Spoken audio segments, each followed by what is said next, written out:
She stood in the doorway with her bags packed and said, "I just need space." So I gave her the apartment. What I didn't tell her was that I'd already cleared the cameras and canceled the lease. If she wanted space, she could have it. Just not mine anymore.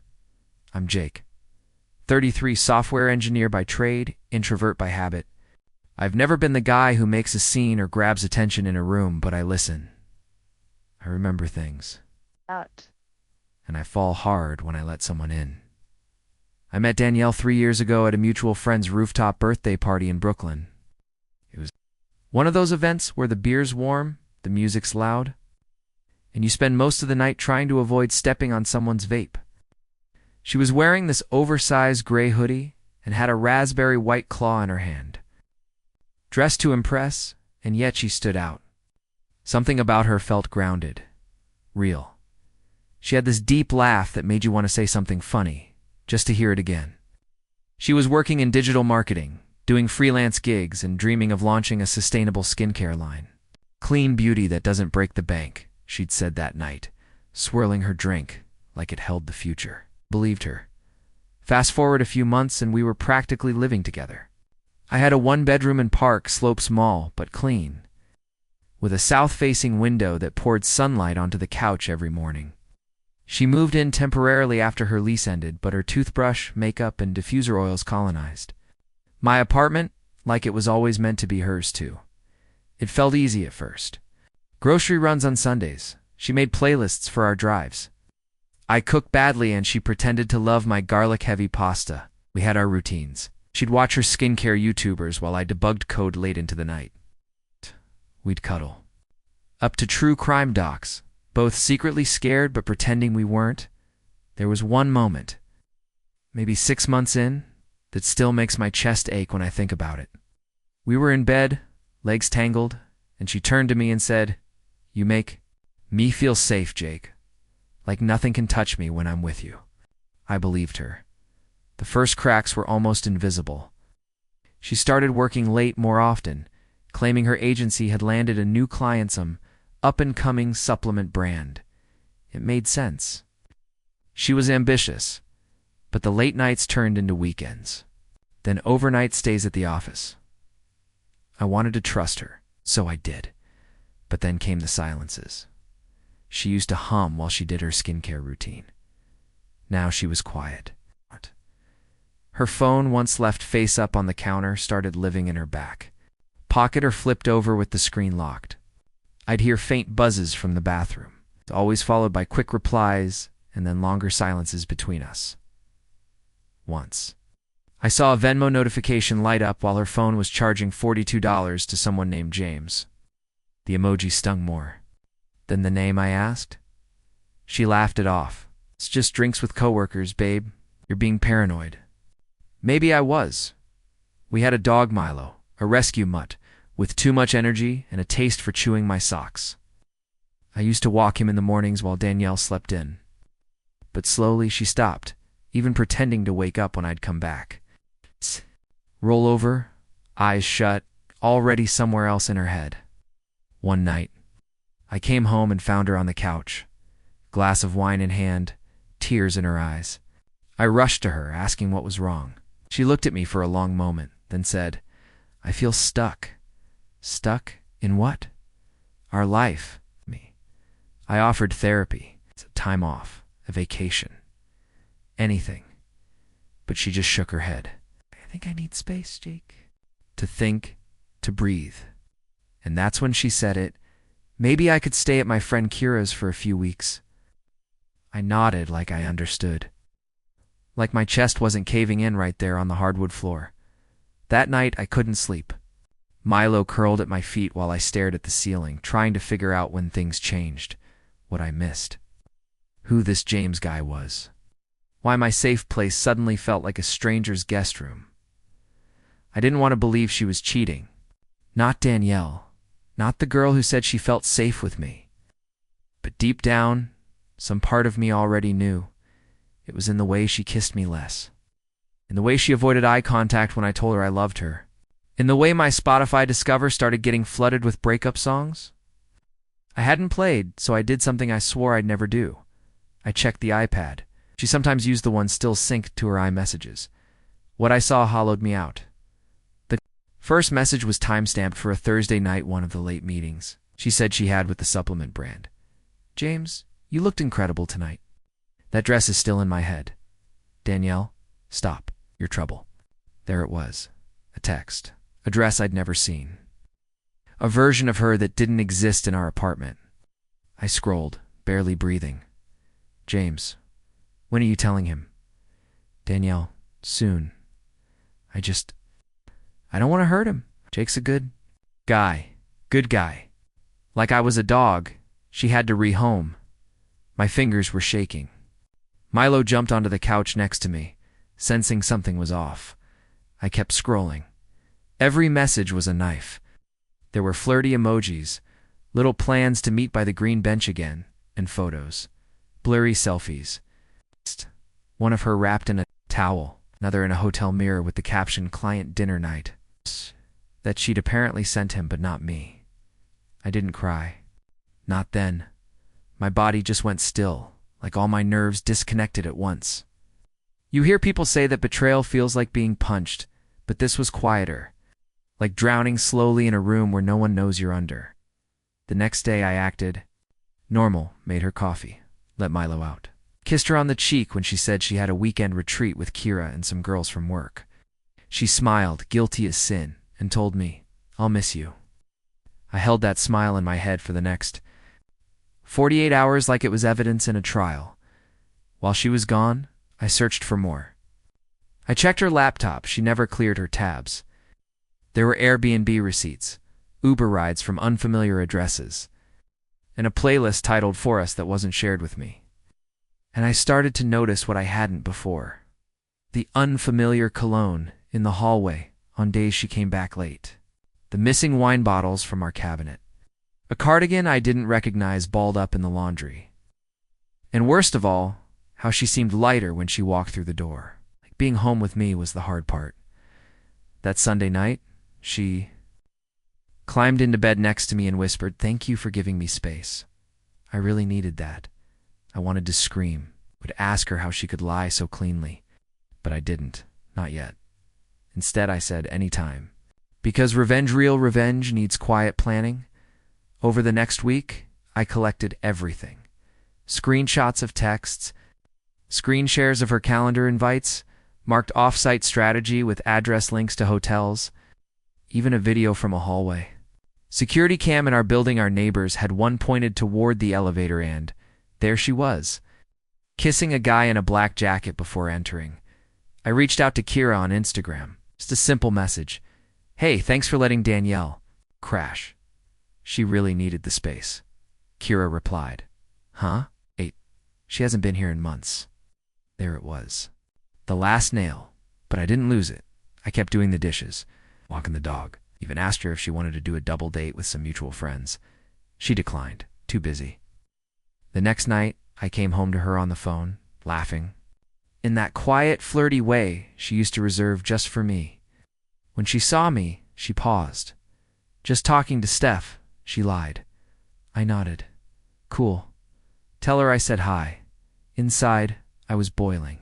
Outside, I was a glacier. One morning, she was in the shower. Her phone was unlocked on the bed. A text from James blinked. James. God, I wish I could wake up next to you every day. That was the moment I made the decision. Not to beg, not to cry. To end it my way. I met with our landlord that afternoon, asked about subletting and removing my name from the lease. He was confused. He'd been the primary tenant since the start. I paid the penalty, signed it over to her. Then I went home, printed every screenshot, email, and photo. I placed them in a manila folder and slid it under her pillow. That night, she came home buzzing with whatever fantasy she'd been living.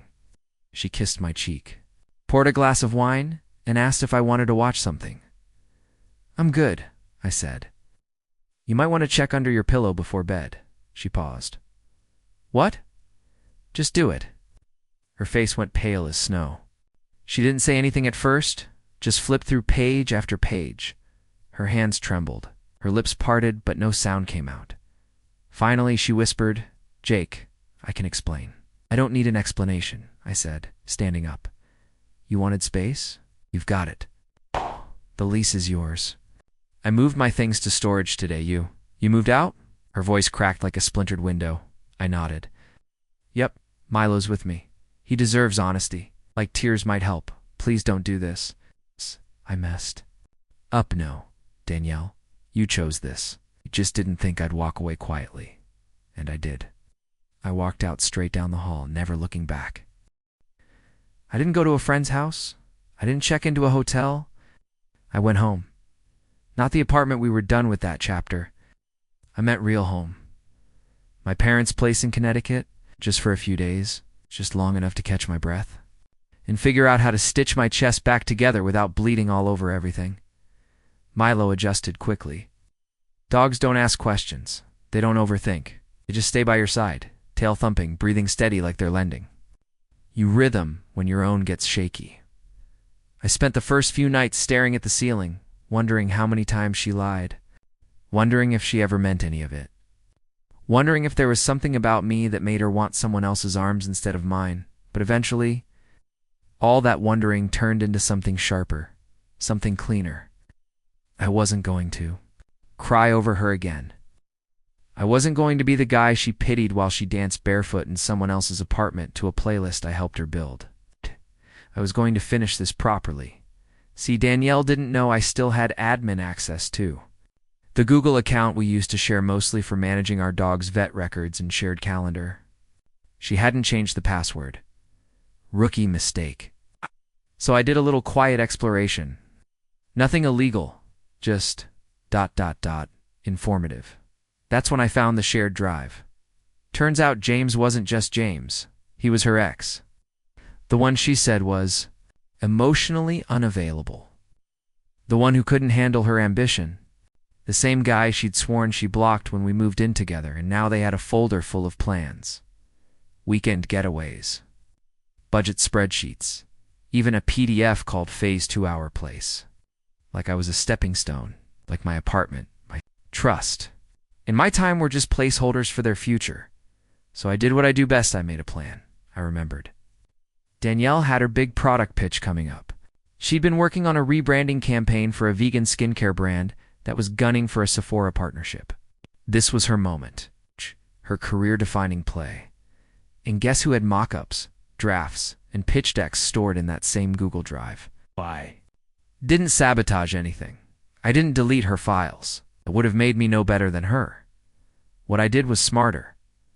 I printed out her draft rebrand proposal, the one she was about to present as her own, and highlighted the sections where James had contributed copy, notes, and concepts. Then I mailed an anonymous envelope to her boss at the agency, just enough to raise a question. A week later, she called me. I hadn't blocked her yet. Part of me was curious. Maybe I just wanted to hear the panic in her voice. She didn't disappoint, Jake. What the hell did you do? I was in the middle of organizing some stuff at a co-working space I'd joined. Hey, Danielle. Long time. Don't play dumb, she hissed. You sent my boss that crap. You're trying to ruin me. I kept my tone level. Sent nothing. Maybe your boss just found out you were collaborating with someone outside the company. Client material that wasn't James was just brainstorming. It wasn't official. Still should have disclosed it. NDA violations are messy. You know that. She was quiet for a second. I could hear her breathing. Then quietly, they suspended me. I closed my laptop. That sucks. You're doing this to hurt me. I paused, then said no. I did this so you'd feel what truth looks like. It's sharp, Danielle. And when you lie long enough, you forget how it cuts. She hung up. I sat there for a long time after. Not gloating, not smiling, just ... breathing. It wasn't joy I felt. It wasn't even revenge. It was relief. She couldn't touch me anymore the next week. I got an email from her new landlord. Apparently Danielle tried to transfer the lease in her name, but her credit wasn't approved. She needed a co-signer to keep the place. I didn't reply. She texted me 3 days later. I miss you. Please, let's talk. After I blocked Danielle, I expected the silence to feel like punishment, But honestly, it felt like peace. There were still moments, of course. Nights where I'd wake up thinking I heard her humming from the bathroom. Reflexes, muscle memory. Grief isn't always sobbing, it's reaching for a toothbrush that isn't there anymore. I found myself retracing the routines we used to share. I walked past the brunch spot we'd always go to after her spin class. It was closed for renovations. Felt symbolic somehow. Like even the city was wiping her off the map. I didn't post anything online. I didn't change my relationship status or make some dramatic announcement. I just ... disappeared from her orbit. Quietly, fully. Milo was the only one who really saw the fallout. Followed me from room to room, like he didn't trust that I'd stay put anymore. Like he was afraid everything might vanish again. I took a few weeks off work. Told my manager I needed mental health time. No questions asked, just support. Honestly, I think he knew. I'd been showing up on autopilot for months. Like my brain was stuck buffering. In those weeks, I started doing things I hadn't done. In years, I started journaling again. Picked up running just a mile at first, then longer. I cleaned out the storage unit I'd dumped my stuff into after the breakup, sat with old college photos, letters from my mom, a half-finished novel I wrote in my 20s. It was like excavating someone I used to be, before love turned into obligation. Danielle texted from other numbers a few times. Never anything long, just want to talk, please. Not what you think, I never replied. Then came the call from Kira. Hey, ... I know we're not close or anything, but I thought you should know Danielle lost her job. I didn't say much, just thanked her for telling me. She's not doing great, Kira added. Like, really not great. I paused, then said, that's not my responsibility anymore. And I meant it. I used to be the guy who would try to fix everything, would absorb pain so the people I loved didn't have to feel it. But not anymore. I wasn't her safety net. I wasn't her therapist. I wasn't her backup plan. I was free. Still, healing wasn't linear. Some days I felt bulletproof. Other days, I'd hear a song from our shared playlist, and my stomach would drop like I was back in that apartment, smelling her perfume and wondering if she was already gone in her mind. I tried therapy. It helped, not because it fixed anything, but because it gave me a place to say everything I never got to say to her. Like, you could have just left. You didn't have to make me the fool. I would have forgiven the truth before I forgave the lie. I also started writing. Again, real writing. Stories, scripts, even some anonymous Medium posts. Turns out when your heart shatters, the cracks let the words out. One of my posts actually went semi-viral. It was titled, She Said She Needed Space. So I gave her the apartment and the truth she was running from thousands of views. Dozens of comments from people saying, this felt like my story. That meant more to me than I expected. Meanwhile, Danielle kept unraveling from what I heard anyway. She tried getting a job with another agency, but word travels fast, especially in niche industries, especially when people forward anonymous tip envelopes. I didn't gloat. I didn't dance on her career grave, because here's the thing about betrayal lit burns the liar too. You just have to step back and let the fire work. The last time I saw her was 4 months after everything. I was getting coffee near my office, and she walked out of a bodega, holding a single Red Bull and wearing that same gray hoodie I first met her in. We locked eyes. She didn't smile. Neither did I. She opened her mouth like she wanted to say something, but I just nodded barely and walked past. That was the moment I realized she wasn't home anymore. Not in my heart, not in my head. Just a chapter I'd finally turned the page on. I used to think closure came in conversations, in explanations, in sitting across from the person who hurt you, hearing them say they're sorry in a way that makes you feel whole again. But I was wrong. Closure came the moment I stopped needing her to admit anything. It came the day I walked past her without flinching. When her name stopped making my chest tighten. When I realized I didn't hate her, I just didn't care anymore in that. That felt like freedom. I still live in the city. Got a new place, one with bigger windows. And no ghosts in the corners. I hung my own art. Bought furniture she would have hated. Milo has a whole bay window to nap in now, and honestly, he seems happier too. People ask if I'm seeing anyone. The truth is, I'm learning how to love myself first. I know that sounds cliché, but for a long time I bent myself into shapes to keep someone else comfortable. I said it's okay. When it wasn't, I carried a relationship that was already dying just to avoid the silence of being alone. But now, I'm not scared of silence. I've made peace with it. It's where I found myself again. Sometimes I still wonder why she did. Why she couldn't just say she was done. Why she had to lie and build a future on top of a man she was already erasing. But then I remember, it wasn't about me. It was about her. Her need for attention, for thrill, for validation she thought she couldn't get from someone steady. They always say nice guys finish last. But what they don't tell you is that finishing last means you still finish. With your integrity intact, with your name unsoiled, with your soul not chipped away by the weight of who you pretended to be. She said she needed space. So I gave her the apartment, the peace, the silence, and the distance from the man she never deserved in the first place.